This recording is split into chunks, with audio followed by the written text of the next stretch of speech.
shame, terror, helplessness. Turn away, please. She dangled upside down from a cottonwood branch, her ankle lashed with coarse rope that bit into her skin. The midday sun pressed down from a bleached sky, indifferent and relentless. Every time she tried to push herself upright, her hair scraped through the cracked earth beneath her. Her breathing had gone ragged. Her voice was nearly gone. An older man stood watching from a few feet away.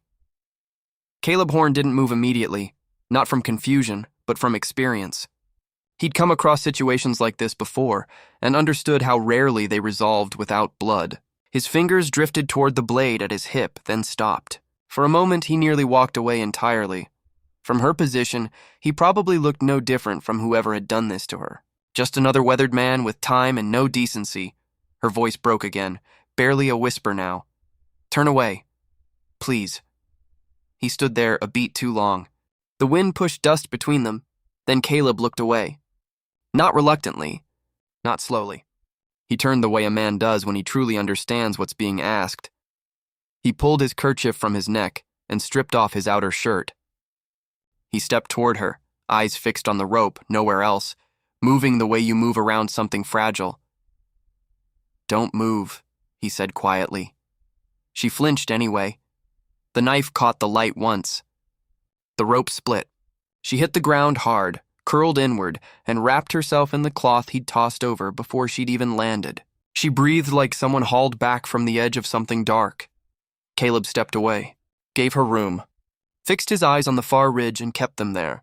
No questions, no pity, just the sound of the wind and both of them breathing.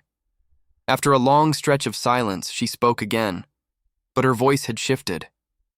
Not broken anymore, guarded. Who put you up to this? He frowned slightly. Nobody. I ride alone. She didn't believe him. Out here in conditions like these, of course she didn't. She got to her feet, unsteady, still wrapped in his shirt, and stumbled back a few paces. Caleb studied the ground without meaning to. Bruises yellowing across her wrists, drag lines in the dirt, boot prints overlapping one another. At least 3 sets. Maybe 4. And if they'd wanted her dead, she'd already be dead. That was the thing that settled into his chest like a stone. They were searching for something. They hadn't found it.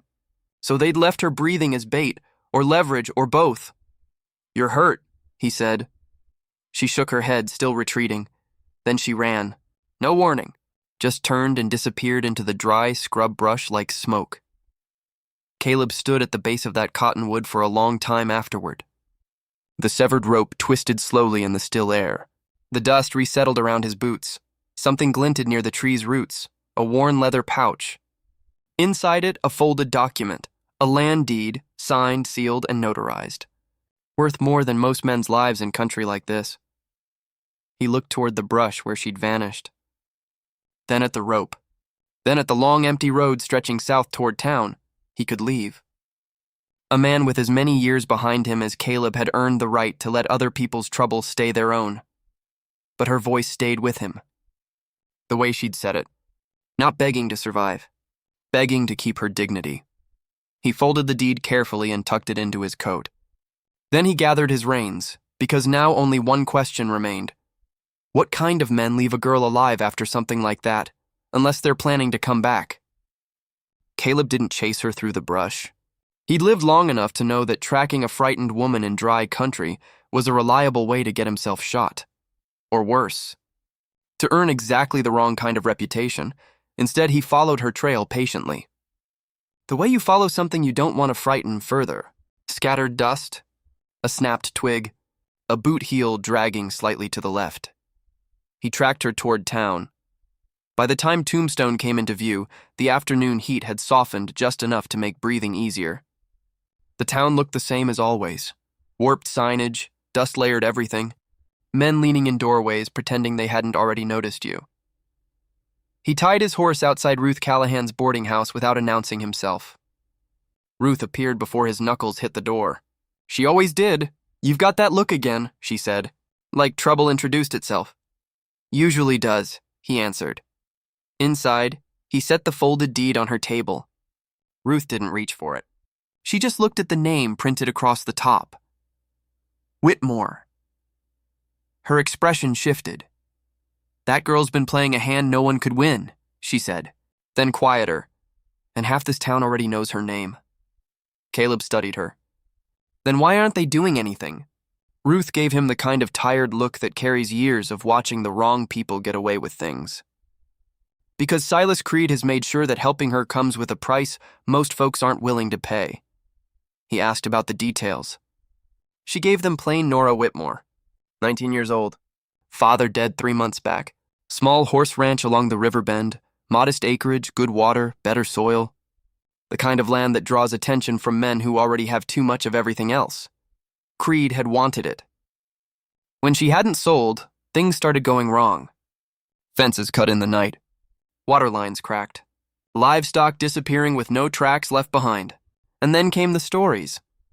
The kind that spread through a town like smoke under a door, making people look away instead of toward. The law? Caleb asked. Ruth's mouth tightened. You mean Sheriff Dolan? She didn't say anything else. She didn't have to. Bought law wasn't law. In a place like Tombstone, the truth was just another tool. Whoever held it could swing it however they wanted. Night came on slow. Caleb stayed. He hadn't planned to. But the image of that girl under the cottonwood wouldn't release him. The way she'd asked him not to look. Not for survival, but for something harder to name. Late into the night, the door opened without a sound. Caleb didn't go for his gun. He already knew. Nora stood in the doorway. She still wore his shirt over her own clothes, and she watched him the way a deer watches before it decides whether to bolt. But this time she didn't run. She stepped inside and pulled the door shut behind her. Her right hand held a small derringer, not shaking. Not entirely still either. Her eyes went to the deed on the table. You kept it. Didn't feel right to do otherwise, he said. I watched the window first, she told him. Long enough to know you hadn't taken it to Dolan. She studied him for a measured moment, calculating, deciding. Then she asked the only question that mattered. How much time do we have before they come back? He didn't answer immediately, because he already knew. They weren't waiting. They were already moving, and this time they wouldn't leave her hanging from a tree. They'd come to take everything. The land. The papers and any loose ends still, breathing, so the real question had already changed. It was no longer if they were coming, it was whether two people could hold a line against men who owned the town. Caleb didn't sleep. He sat beside the window with the brim of his hat angled low, watching the street below, listening to the rhythm of footsteps passing in the dark. Nora kept her back to the far wall, never fully still, never fully loose. By the time gray light touched the eastern edge of the sky, they were already in the saddle. No lengthy discussion. No ceremony. If those men were moving, they weren't going to announce themselves with daylight. The Whitmore Ranch sat silent when they arrived. Too silent. The gate hung at an angle, its hinge torn clean from the post. The fence wire had been cut in straight sections, not torn by animals or weather, but sliced deliberately. Methodical. This had been planned. Nora slowed without speaking. Caleb watched her face and understood. This wasn't just property to her. It was the last thing her father had built while he was still alive. They dismounted near the house. Caleb moved ahead. Checked the barn. Empty. No horses, no feed disturbed. No useful tracks left behind. They've been through here already, he said. I know, she replied. Inside, drawers had been pulled open and left that way. Floorboards shifted from their original positions. Someone had searched the place, not desperately, but thoroughly. Nora dropped to her knees in the far corner and worked her fingers beneath a loose plank. A pause. Then her shoulders dropped, not in defeat but in relief. She lifted out a cloth-wrapped bundle. My father used to say that land doesn't get stolen with guns, she said quietly. It gets stolen with paper first. She held the bundle against her chest. He made sure the paper was somewhere safe. Caleb exhaled slowly. That was what they were after. That was what all of this had been about. Nora's jaw set. They're not getting it, and with that, something shifted. Not survival anymore. Not running. A decision. Before either of them could speak again, they heard horses.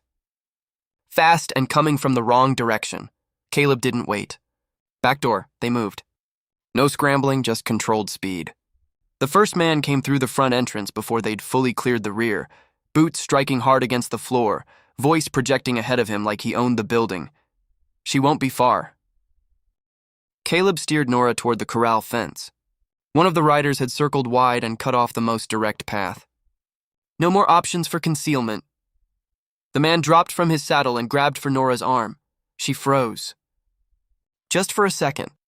The same place in her chest that the cottonwood had reached. Then something in her eyes changed. She tightened her grip on a broken fence rail and brought it across his wrist with everything she had. The gun hit the dirt. Caleb stepped in immediately. 2 strikes direct, no wasted effort, and the man went down. The second rider came in harder. Older approach, cruder angle. It didn't work any better. They went into the dirt together, boots kicking up a low curtain of dust. Caleb absorbed a hit to the ribs, rotated his weight, and drove the man down hard. Nora kicked the loose gun well out of reach. "Ride," Caleb said. This time she didn't hesitate. They broke for the dry riverbed path behind the property. Shouting followed, but no pursuit, not yet. They rode until the ranch was lost behind heat shimmer and distance. Then Caleb slowed. Nora glanced back once. Then faced forward, no tears. Just something harder and steadier that had taken their place. They hadn't taken everything from her. Not yet, which meant this wasn't finished. If you're still with me on this ride, go ahead and subscribe, and drop a comment telling me where you're listening from. Because what came next wasn't just a fight over a few acres of land. It was the kind of thing a man carries in his chest for the rest of his years. They didn't push far that time.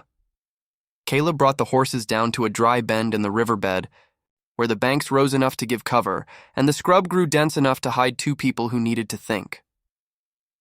Nora slid down first. Her legs held, but only just. Caleb checked the horizon and the ground behind them. "Nothing close," he said.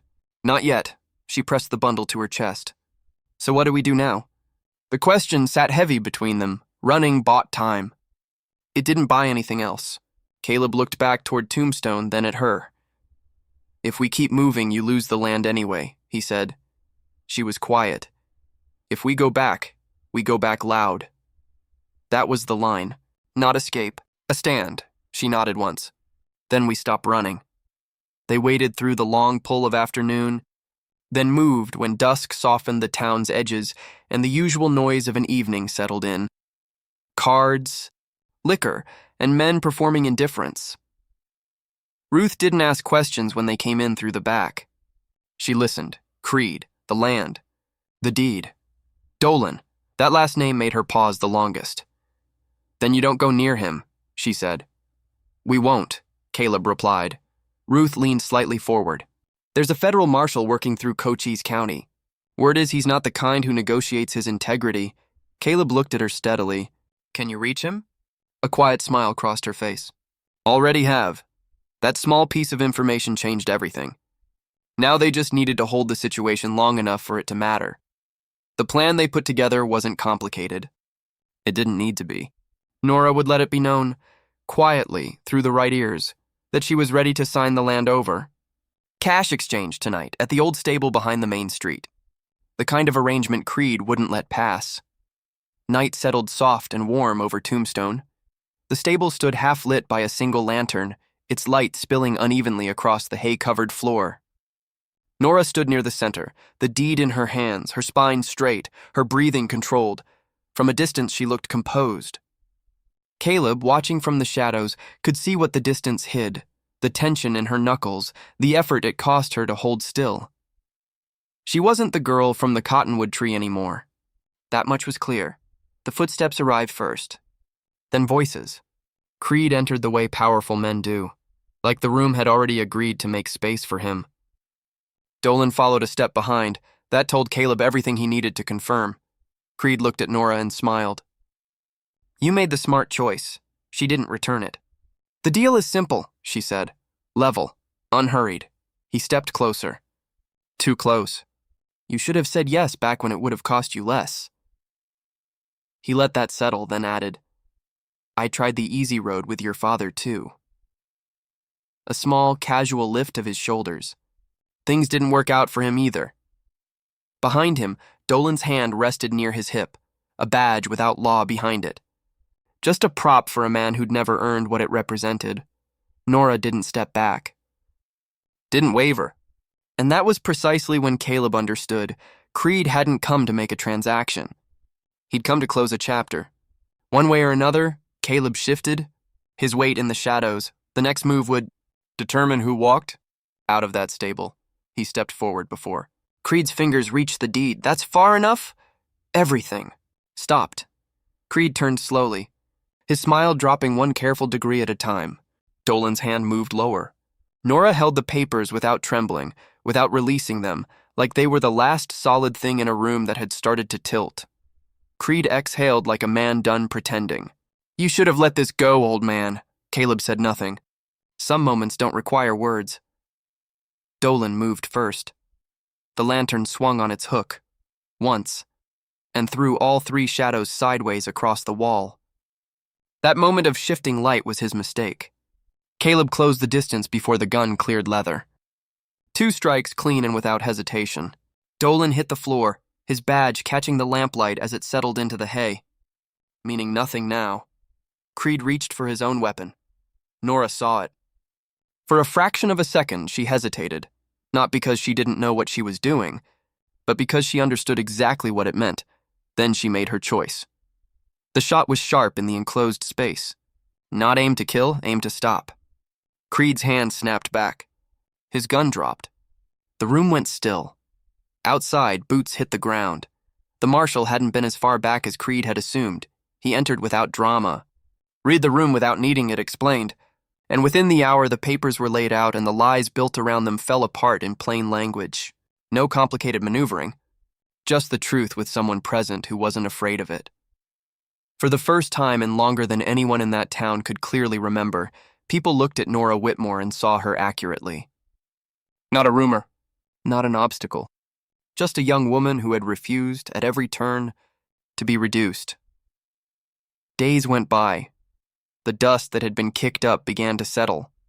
But something underneath Tombstone had shifted. Quietly. The way foundations move when the pressure above them finally eases. Caleb stayed longer than he'd planned. He repaired the fence line at the Whitmore Ranch. Cleared debris from the well. Did the kind of steady, unhurried work that doesn't announce itself. Nora worked alongside him. Not behind, not in his shadow, but beside him, equal in effort and pace. The evenings on the porch were quiet. 2 people sitting in the late light, not saying much, not finding that absence uncomfortable. Somewhere in those evenings, Caleb stopped thinking about the road, and Nora stopped watching him like a stranger. I've heard a great many stories over the years. The ones that stay with me aren't about who was the most powerful in the room. They're about who chose not to look away, when looking away would have been far easier. So let me ask you something. When life sets something difficult directly in your path, do you step around it? Or do you step toward it the way Caleb did? And if you've ever been where Nora was, misread, dismissed, the whole world seeming to lean against you, what did it take to stand back up? If this story gave you something to sit with, leave a like and subscribe to the channel. There are more stories like this one waiting. I'll be straight with you. This story was gathered and shaped to carry the lesson at its center, and the images were crafted to give the feeling somewhere to land. If it's not your kind of thing, that's perfectly all right. Maybe tonight's better spent resting. But if it stayed with you, leave a comment and tell me where you're listening from. I read more of them than you'd probably guess, because stories like this don't really end. They just move from one person to the next.